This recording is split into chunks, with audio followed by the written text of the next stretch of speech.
something eh. Ask me what? It is a proof of God's faithfulness. Amen? And I believe, brothers and sisters, that God is preparing something awesome, something beautiful for you right now to prove His faithfulness in your life. Amen?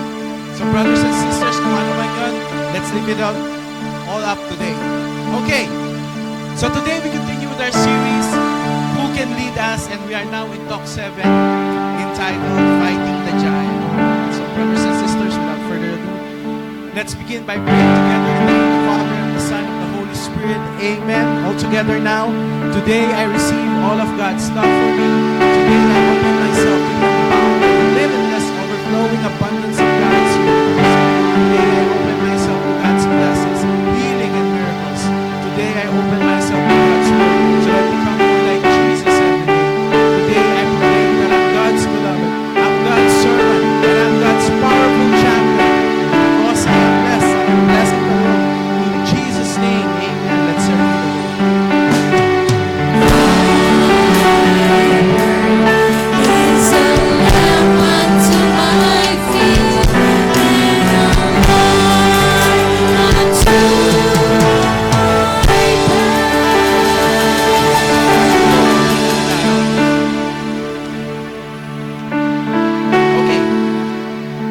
Question.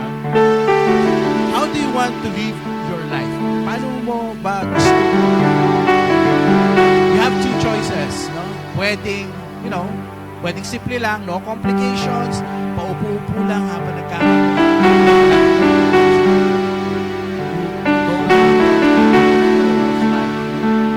or second, pwedeng you could go on an adventure.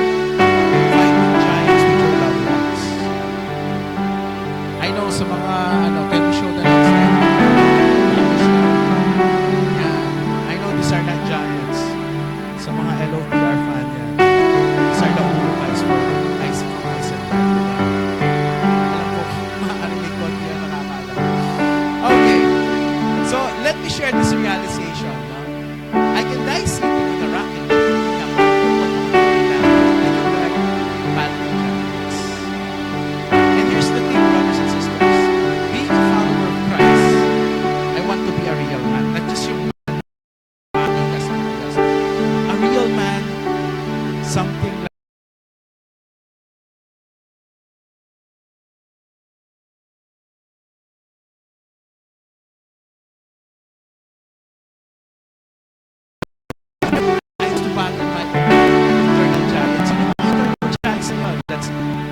Selfishness, pride, greed, and desires.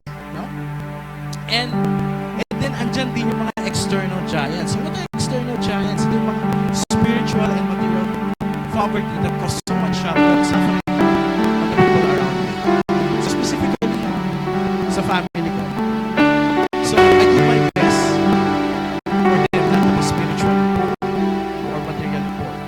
So spiritual poor, I try to lead them, go to the feast, and then advance, bring them in that relationship with God. And then material poor, kami dalawa ng misis ko, pinagtulungan namin na magkaroon ng right now. And many times, gusto maupo ka muna magkapoy. Unahin ko muna yung sarili ko, deserve ko. Diba? That's the sound of it. And it's really, minsan naman, pagod ka na lang. Ako naman, lagi na lang like, are you struggling with your internal and external giants? But you know what? As well, the important thing is your struggle. Malaban ka. Okay? Nag-struggle ka against addiction, you're struggling against laziness, you're struggling against pride, okay lang yan. Important thing is lumalaban ka. You're struggling, that's part of the battle. Ako before, I just give in. Selfishness, with my pride, with my desire. No, but by God's grace, now I am struggling. And yes, sometimes I win, sometimes I lose. Yes, nangyayari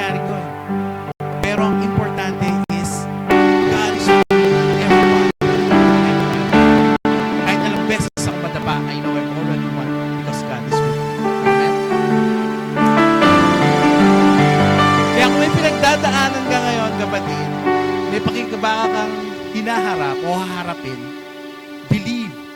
God's big message for you today is this: for the battle is the Lord's. Can we say it all together? For the battle is the Lord's. Parang ang gandang print niya sa t-shirt, no? Parang gandang slogan. So today, we continue our journey through 3 books of the Bible. So we have Joshua, Judges, and Samuel. Now, we're asking the question, who can lead us? And so far, aside from Joshua and a few others, parang yung mga iba ba, actors, nadaanan natin. And yung isa sa mga center figures natin today, si King Saul, the current guy in charge, well, he's no exception. Kaya, although si King Saul is parang napakagaling niya, no? Pero sa totoo lang, kulelat siya. Because of his continuous disobedience with God, God has rejected him.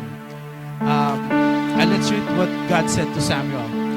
How long will you for Saul, since I have rejected him as a king over Israel? Fill your horn with oil and be on your way. I am sending you to Jesse of Bethlehem. I have chosen one of his sons to be king. Ayan. So the prophet Samuel went to Bethlehem as God commanded to Jesse's house. Now, ang una niyang na-meet, yung panganay ni Jesse, si Eliab. Siguro itong si Eliab, mukha siyang matipuno talaga, poging-pogi. Ang impression sa kanya ni Samuel is this, no? When they arrived, Samuel saw Eliab and thought, surely the Lord anointed stands here before the Lord. No? Siguro ito si Samuel, ang akala niya, naghahanap siya ng kapalit na Saul, na kamukha ni Saul, na parang matipuno, matigas. Kumbaga, parang si Chris Hemsworth, no? Si King Saul, di ba? Tapos nakita niya si Eliab, uy, parang mala Jason Momoa to. No? Si Thor, papalitan ni Aquaman. Although different universe yun, di ba? Marvel and DC. So, and if you look at it, no, parang familiar yung story, no? Especially ng election time. And sometimes we are blinded, no, by how the candidates look, no, kung paano sila, and we fail to see, no, and vote them based on their character or based on their capacity to lead. Parang sa pagpili nila magiging partner yan, magiging asawa, di ba? Minsan, nauna natin hinahanap yung photogenic. Yung mga tipong pag nag-selfie ko yung dalawa, hindi mo na kailangan ng filter. Gandang-ganda siya. Ako actually, swerte ako yung misis ko hindi mahilig sa photogenic. Kasi kung mahilig siya sa photogenic, mga master. Yes. Ay po yung asawa ko na. So, brothers and sisters, we have to go deep. No? We have to go deep and go beyond the superficial, skin deep na character of a person. Kaya kung pipili tayo ng leader, ng asawa, ng business partner, employee, we can rely or we can apply this verse. Do not consider his appearance or his height, for I have rejected him. The Lord does not look at the things people look at. People look at the outward appearance, but the Lord looks at the heart. Ano ba ibig sabihin ng heart dito? In the biblical definition of heart, the heart means the thoughts, the feelings, will, motives, and moral character. Kung mapapansin nyo, walang Amen? Kaya ito, another reminder, people can look good on the outside and pretend to serve, but they can do it all for self-gain. Here's a personal one. They do it to boost their ego and get payback. Could be recognition, could be something in return. But a leader whose heart is pure will serve without expecting anything in return. Let that sink in. That's what a good leader is. So anyway, to continue, pagkatapos siya nakita ni Eliab, pagkatapos sabi ng Lord na hindi siya. Meron pa siyang 6 na kapatid na rumamba din sa harap ni Samuel. Parang nag-uwi siya. Pero the thing is, hindi si Samuel ang judge. Kumbaga parang host lang siya. Ang judge talaga si God. So imagine habang rumarang pa yung magkakapatid, sinasabi ni Samuel, no, not that one. Hindi yan. Eh pagkatapos ng 6, siguro pagod na to si Samuel, sabi niya kay Jesse, are these all your sons you have? There is still the youngest, Jesse answered. He is tending the sheep. Samuel said, Someone said, send for him. We will not sit down. Ganun ka-insignificant si David kahit sa tatay niya. Hindi man lang siya naisip, hindi man niya lang na-consider na maaaring si David pala hinahanap. Bakit? Kasi perhaps at that time, David is still young. Batang-bata pa siya, payatot. Hindi niya pa, kumbaga parang hindi siya warrior type. Diba? And besides, David is a shepherd. And nung panahon na yun kasi, ang mga shepherd, isa sila sa mga pinakamababang uri o type ng tao. It's not a prestigious job kasi hard labor nga yun, mahaba ang oras, mababa ang bayan. And even, it can even cost them kasi kailangan nila protektahan yung mga tupa laban sa mga predators. But by taking care of the sheep actually prepared David to be a great king. And later on, in an encounter with King Saul, the shepherd boy David said this, "Your servant has been keeping his father's sheep. When a lion or bear came and carried off a sheep from the flock, I went after it, struck it, rescued the sheep from its mouth. When it turned on me, I seized it and by its hair, struck it and killed it." So imagine mo yun, para sinasabi niya, hindi po ako basta-basta. Pag merong leon, kinuha ang isa kong tupa, hindi ko sasabihin na, hindi, okay lang yan, meron pa ako 99. Hindi. I will run after it, rescue the sheep. And if I have to kill the predator, I have to do it. Ganun ang mindset ni David. And that was the sort of king God was looking for. For instead of sitting on a rocking chair, nakaupo lang at pakape-kape, ang gusto niya is someone who runs after him. Kung ano yung pinagkatiwala sa kanya.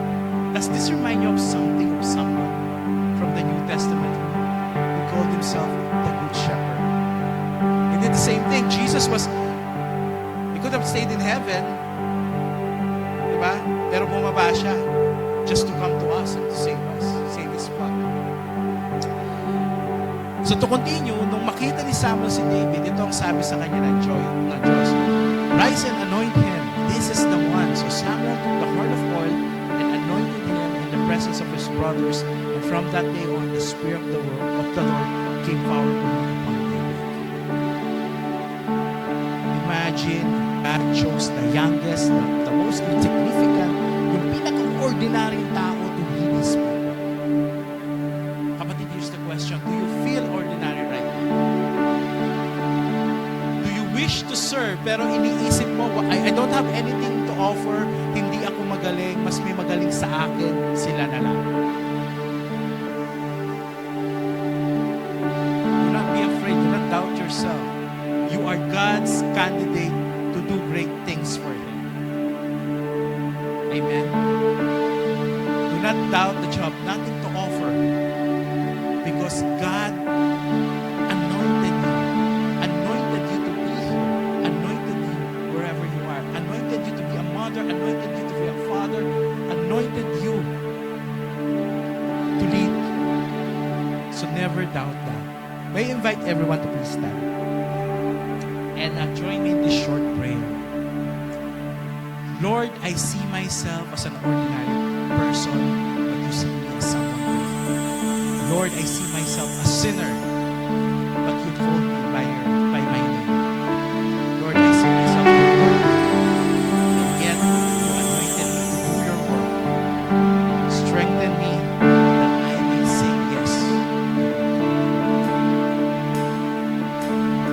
your glory. In Jesus' name. Once again, let's hear the word of God.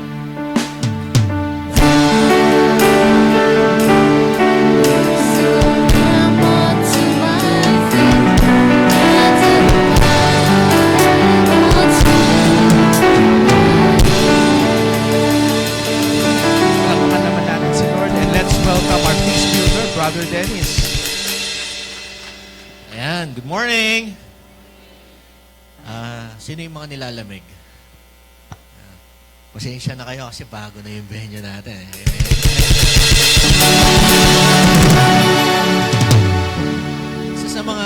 favorite place na puntahan namin ng wife ko is yung sa Osaka. No?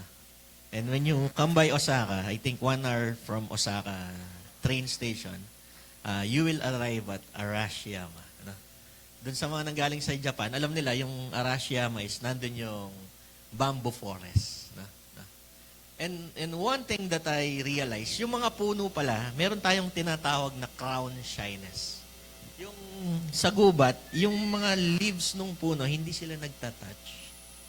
So pag humiga ka, makikita mo, parang nakashade ka, pero merong maliit na siwang na hindi sila nagtatouch. Kasi kahit yung mga puno may privacy.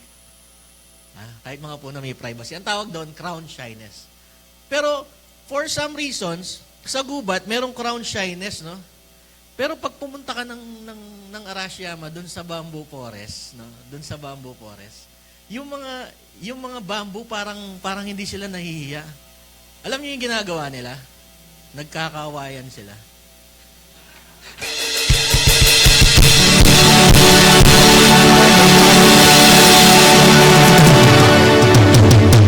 Anyways, mga kapatid, just like any other piece, bago tayo mag-start, huwag tayong maya sa bawat isa. Ikot tayo, magkamayan tayo. Let's say to one another, God will bless.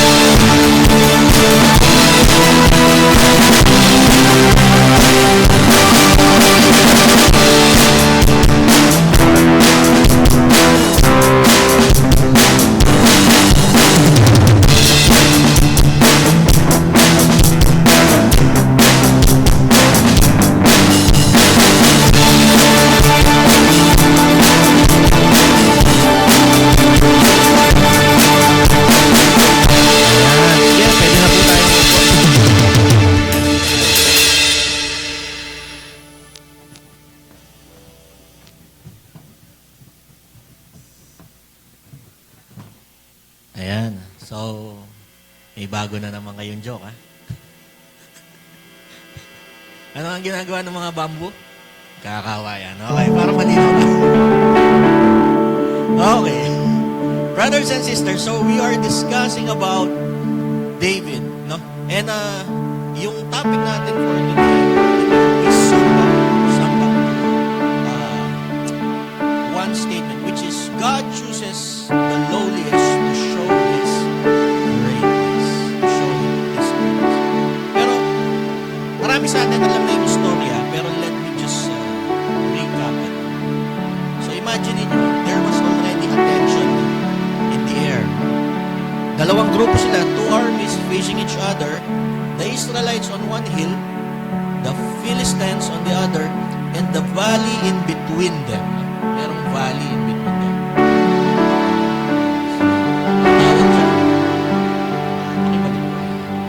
Ang tawag dyan, no man's land. Kasi walang pwedeng pumunta dyan. Baka matamaan ka ng crossfire na tinatawag na. O matamaan ka ng mga arrows. No? And in the middle of that, no? Sa gitna niyan, okay, bawa, ito yung mga kalaban ng Israelites, biglang bumukas yan. Okay? Biglang bumukas yan. Tapos, pumasok yung isang malaking giant. A champion named Goliath, who was from God, came out of the Philistines' camp. His height was 6 cubit and a span. Okay? Ano yung 6 cubit na yun? That's over 9 feet tall. 9 feet tall. And he had a bronze helmet on his head and wore a coat of steel of armor bronze weighing 5,000 shekels. So 9 feet, meron siyang suot na armor which is 5,000 shekels. Ano yung katumbas nun? That's 55 kilos. Okay, armor pala yun. Just for his coat. Okay. On his legs, he wore bronze grips. No? Parang ano niya dito? Shin guard niya na tinatawag. And ang bronze javelin was slung on his back. Okay, may bronze javelin siya dito. Okay? Yung javelin niya, or yung spear niya, yung tip pa lang, okay, 6.6 kilos. Okay? So imagine niyo, at the time, during the Bronze Age, wala pang masyadong technology, tapos biglang may papasok na gano'n, tingin ko, ito rin yung naramdaman ng mga tao nung nakita nila si Iron Man na nakahook. Or Seahawk na naka-Iron Man. Can we show the next slide? Medyo yeah. Parang ito yung dating, no? Only that, it is an Asian version, no? Parang pag nakita nila, uy, si Hulk tapos Iron Man, yun yung dating sa mga kalaban niya, sa mga Israelites, no? Tingin pa lang, matatakot ka na. Di ba? Tingin pa lang, matatakot ka na. This is where, my dear brothers and sisters, si Hulk, Iron Man, bigla siyang sumigaw and he declared, no? This day I defy the armies of Israel. Sumigaw siya. Give me a man and let us fight each other. On hearing the Philistines' words, okay, Saul and all Israelites were dismayed and terrified. Okay, sumigaw siya. And of course, natakot yung mga Israelites. In front of 40,000 soldiers of King Saul, the behemoth was asking, no? Sinasabi ni Goliath, tinatanong niya yung mga Israelites one by one, fight to the death. Sabi niya, sinong gustong umamon sa akin? Okay, one-on-one lang tayo, maglaban tayo. Okay? But of course, kung ikaw yung Israelites, sino magbo-volunteer, di ba? Wala namang baliw na magbo-volunteer to their sure death. Walang nag-volunteer. However, if it's that na, parang, kung hindi siya nakakahiya na gano'n na one day, ginawa yan ni Goliath 40 days. Okay? For 40 days, twice a day. Okay? For 40 days, twice a day. Okay? Tinatawag na yun. Okay, Israelites, for 40 days, the Philistines came forward every morning and evening and took his stand. Okay? Lagi niya sinasabi yun for 40 days. Sinong gustong umamon sa akin? Umaga. Paggabi, sinong gustong umamon sa akin? For 40 days. Of course, for 40 days, twice a day, napapahiya yung mga Israelites. Right? Together with their king. Just imagine this. At ito, parang hindi pumasok ng bahay niyo. Okay? Kasama mo yung asawa niyo. Tatlong lalaki. Pumasok yung tatlong lalaki. Ginrab nila yung asawa mo. Okay? Isa dito, isa dito. Tapos, ginanyan niya sa mukha yung asawa mo. Anong lalaban mo? Lalaban mo. Hindi. Gagawin niya yun for 40 days. Kakain siya dun sa bahay niya. Tapos, may mukha niya. Diba? Tapos, tatapon niya. Tapos, pag nagising kayo dahil nawala na yung antok niyo, gaganyan niya na uli yung asawa mo. Lalaban mo. Lalaban mo. Ikaw na nakatalaga lang. Ganyan yung lalaban. For 40 days, they were asking. Goliath was asking the Israelites, sinong lalaban sa inyo? O kala ko ba okay yung Diyos ko? For 40 days.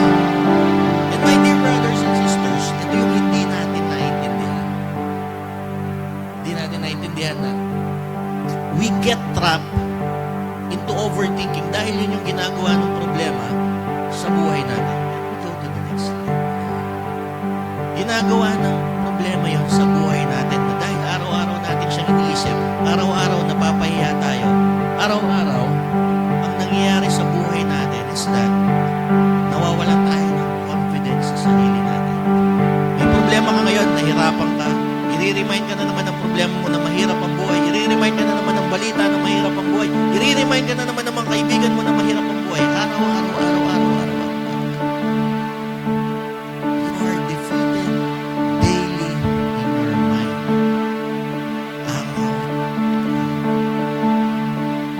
And this mental loop will replay in our mind until we do one thing. Hindi natin matatapos yan until we face our fear. Diba? I heard one person sabi yan last time, face your problem, di ba? Tapos may sumagot, how can you face your problem is the problem is your face. Ah, di ba? Di ba? Mahirap nga naman, di ba? Pero, guys, sabi nga nila, harapin lang natin. Di ba? Lagi ko naririnig kay Kuya Clint yung problema sa buhay, dadaanan mo lang yan. So, kung yung problema mo ka, daanan mo rin lang yan, di ba? Ang dahil gagawa. Di ba? And, ito yung laging sinasabi, kung takot kayo, at you think wala kayong kayang gawin, There's no way out. Just still do it. Do it afraid. Gawin niyo siya ng takot. At least may ginawa kayo. At least may ginawa kayo. And speaking of fear, may mga kaibigan ako mahilig silang manood ng horror. Ano yan? Yung Insidious, di ba? At minsan hindi ko siya maintindihan yung manonood ka ng horror, parang matakot ka. Di ba? Parang, tapos sisigaw-sigaw sa tapos biglang may lalabas dun sa likod ng nakakatakot. Tapos hihintayin mo may lumabas. At parang gusto nilang natatakot. And isa sa mga horror na napanood ko, yung Train to Busan. Alam niyo ba yan? Hindi ko alam kung horror ba yun or thriller. Sinong nakapanood ng Train to Busan? Yan. Yung mga zombie, di ba? Pero ang hirap ng Train to Busan kasi mas nakakatakot siya sa mga teenager na yan. Alam niyo ba yan? Kasi yung Train to Busan, yung tinrato kanyang kaibigan kahit minahal mo ng loob mo sa akin.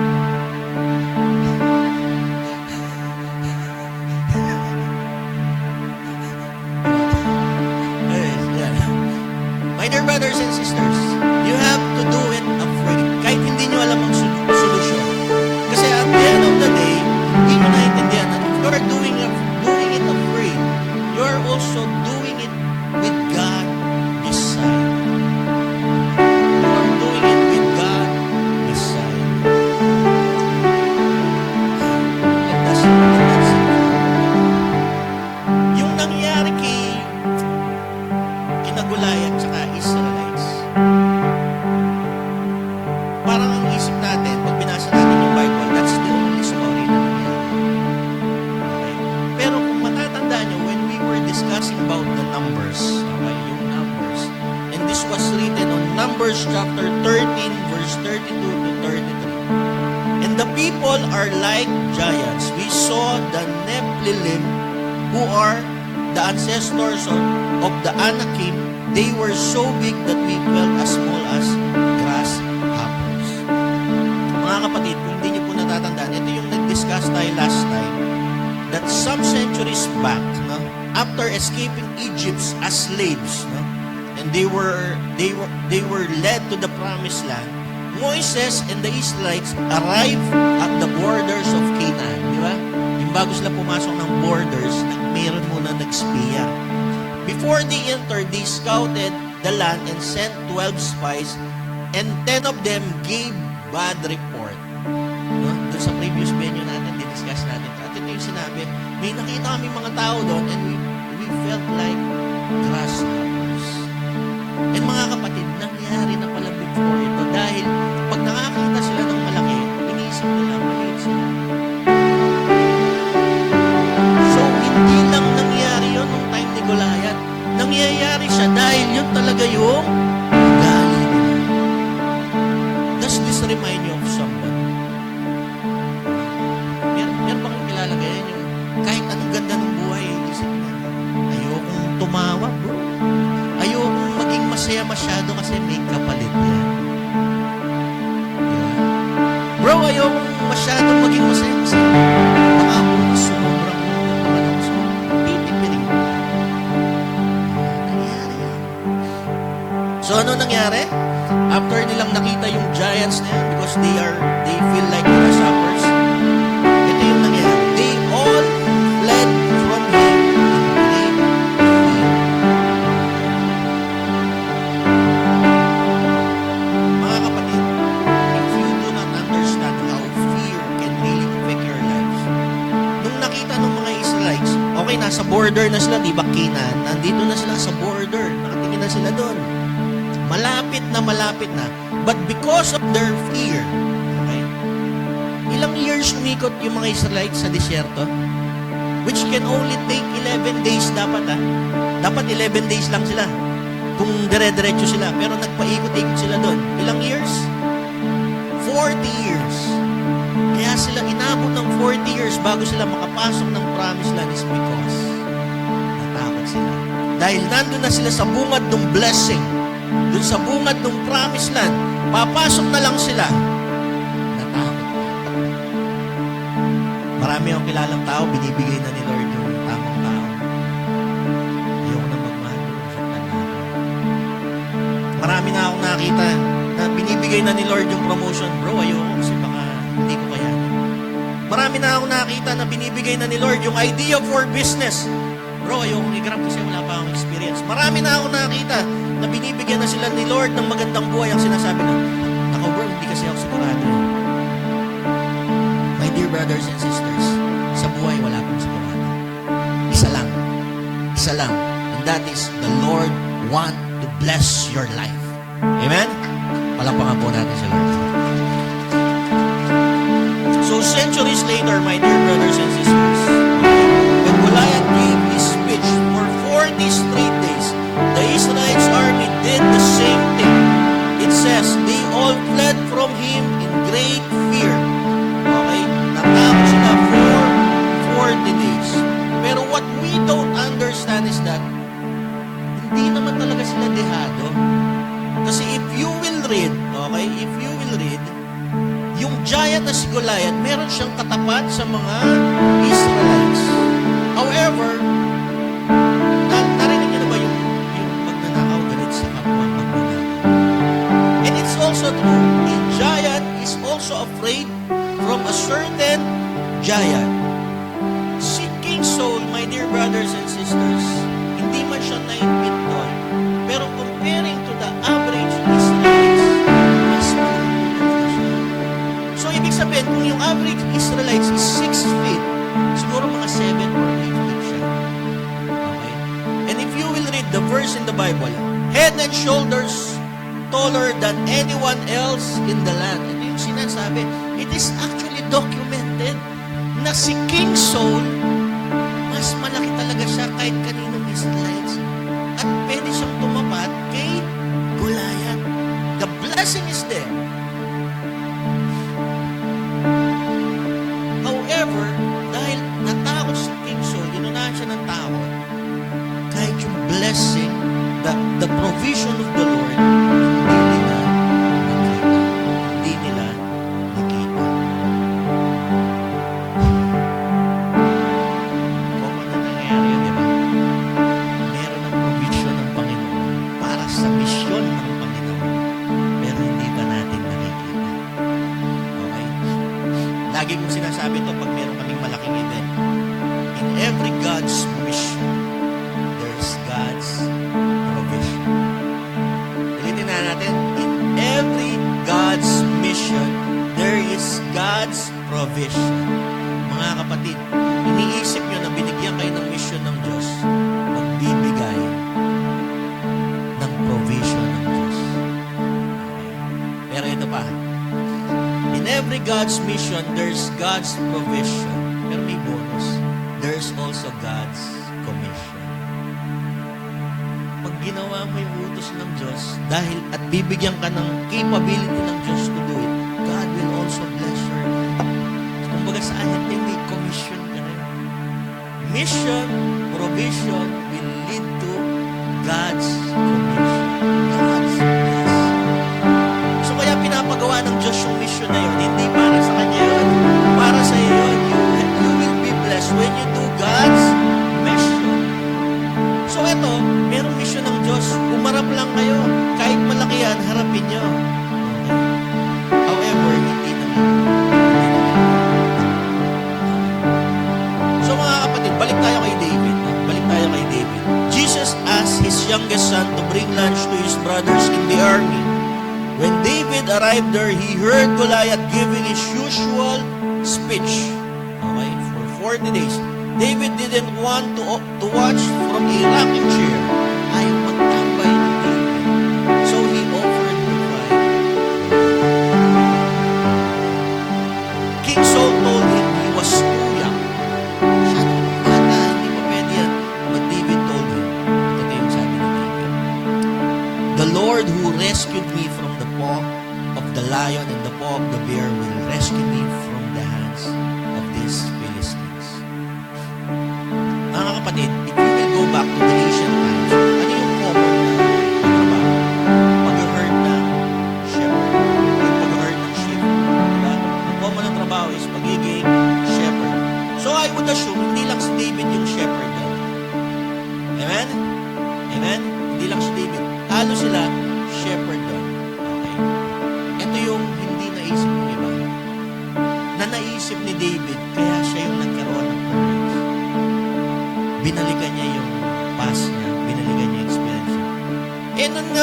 may mga kalaban ako na layon, tsaka aber kinaya ko, lead ko eh. Ito lang. Ilang taon na si David nung nangyari? Siguro 14, 15, 16. Pero ang sinabi niya is, ilang years na yung experience ko ito? One day pa lang tayo. Hindi nga naging shepherd ito eh. Ako meron akong experience to kill a lion. Right? Siya wala siyang experience to kill a shepherd. Right? Kasi kung si Goliath yon at siya yung prima donna at the time, I'm sure binibaby yun. Kung binibaby si Goliath, wala siyang experience at all. Pwede may experience siya sa pakikipag-battle, pakikipaglaban, pero wala siyang experience pumatay ng shepherd. Did you get the point? Yun ang nakita ni David. Meron akong experience na God has been training me all along. Ito yung sabi dito. David was recalling his personal God moments. Naalala niya yung mga time na ang kalaban niya leon, ang kalaban niya bear, at hindi siya pinabayaan ng Diyos. Next slide, please. Hindi siya pinabayaan ng Diyos. Ang tawag doon, God moments. During those times na hindi ko siya dapat kaya, kinaya ko, God moments. During those times na dapat umiiyak ako, umiyak pa rin ako, pero dinamayan ako ng Diyos, God moments. During those times na dapat hindi ko na makikita ang liwanag, nakita akong liwanag, God moments. At anong meron pag you have a moment with God? Anong meron pag moment with God? Ito ang nangyayari when you have a moment with God. You have God's presence. You have God's presence. Wow. Hindi ko kailangan maging malakas kasi bakit ako lalaban? Nandyan ang Diyos. During one of the board meetings at Ford Company during his earlier years, si Henry Ford, in front of all the investors, in front of all the employees, may nagtanong, Henry, why we should invest in your company? Bago pa lang yung automotive, bago pa lang yung T1, if I may recall it right now, yung one of the best-selling cars. Bakit ako mag-invest sa company nyo? Bakit yung may mag-risk sa company nyo? Sagot ni Henry Ford, sabi niya ito, ask me any question and I could answer. So may lumapit, nagtanong ng engineering question. May lumapit, nagtanong ng scientific question. Anong ginawa ni Henry Ford? Nung tinanong siya about engineering question, ang ginawa niya, nasaan yung engineer natin? Pakisagot mo. Nung tinanong siya about scientific question, tinawag niyo, nasaan yung scientist natin? Pakisagot mo. Right? He used resources at his disposal. At totoo naman, kahit anong itanong sa kanya, kaya niyang sagutin, tatawagin niya yung may alam. Right? Ito ngayon, may problema kayo, hindi niyo alam ang solusyon, sino tatawagin niyo? May alam. Di ba? Kasi yung problema, pag walang solusyon, problema ng Diyos yun. Ulitin ko yung problema nyo, nasa tingin nyo problema nyo, pero wala kayong maisip na solusyon, hindi nyo problema yan. Problema ni Lord. Kaya nga nung lumipat tayo, okay? Ito, i-reveal ko na. Nung nasa CCF po tayo, wala tayong binabayaran monthly. Okay, ex-deal po yun. Gastos lang natin ang nasa 60,000 a month. Okay? Kinaya po natin. Praise God. Palakpakan po na natin si Lord. Okay? Kaya at pangalawa, lumipat na po tayo dito. Ang babayaran natin dito more or less 80 to 100,000 monthly. So imagine niyo na, no? 160 plus 100, 160,000 monthly. Okay? Sabi sa akin, paano natin babayaran yan? Sabi ko, tanong nyo sa finance, hindi ko problema yan. Di ba? Pero hindi rin natin problema yan. Eh kung wala akong solusyon, wala naman akong perang pambayad, sino bahala? Si Lord. Kasi in every God's mission, there's God's provision. Ulitin ko, in every God's mission, there's God's provision. Kung hindi ko siya problema, kanino siya problema? Kay Lord. Amen? Palakpakan mo na natin si Lord.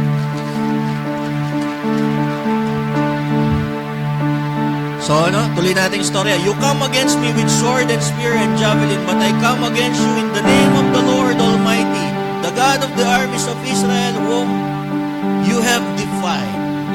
Ito yung sinabi ni David kay Goliath. And let's read further. Sabi dito, all those gathered here will know that it's not by sword or spear that the Lord saves, for the battle is the Lord's, and He will give it all of you into our hands. Can I invite everyone to please stand?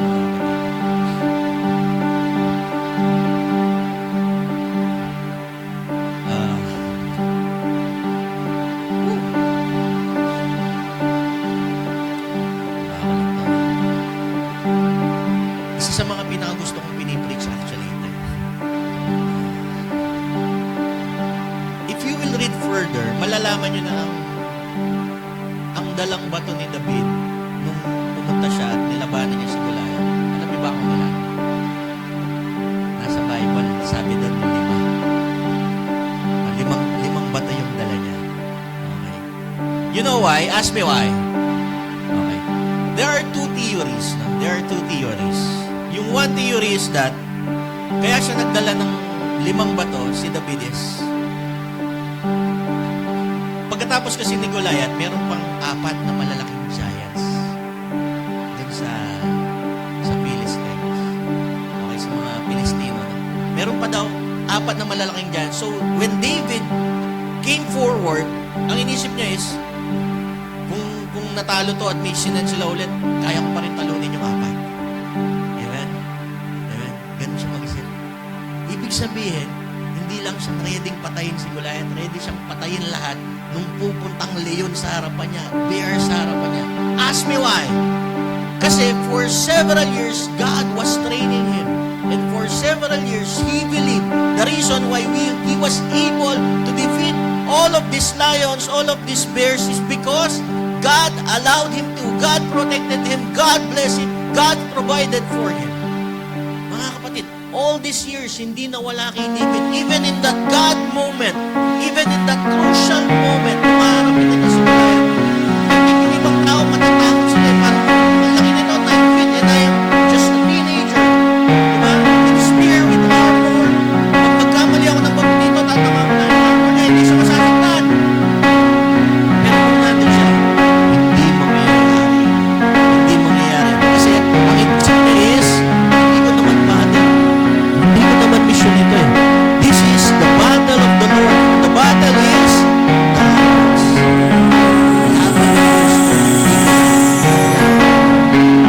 Brothers and sisters, brothers and sisters, kung iniisip nyo kayo yung nag-aalaga sa Lord, okay, I will allow you to say word of God. Pero let me remind you of John chapter 10, verse 1. Hindi naman talaga yung may-ari ng lupa. Kasi sabi dito, I am the good shepherd. The good shepherd lays down his life for his sheep. Sino yung namatay para sa inyo? Siya talaga yung magpuprotect sa inyo. Siya talaga yung mag-aalaga sa inyo.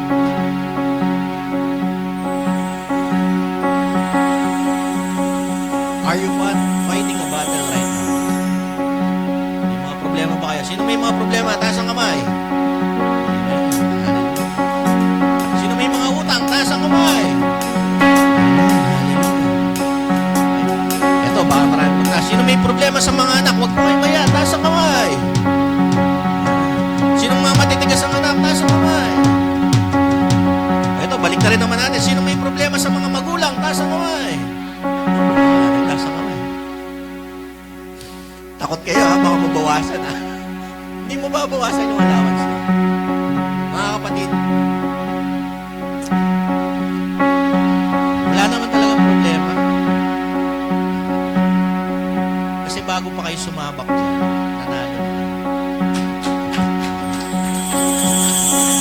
Nanalo na kayo. Bago pa kayo pumasok dyan, nanalo na kayo. Bago pa kayo nagkautang, binigyan na kayo ng pagbayad. Bago pa kayo nalugi, may nakaredy ng bagong business. Bago pa kayo natanggal sa trabaho, may nakaredy ng bagong trabaho. Bago pa kayo natakot, pinopromote na kayo. bago pa kayo nag-birthday,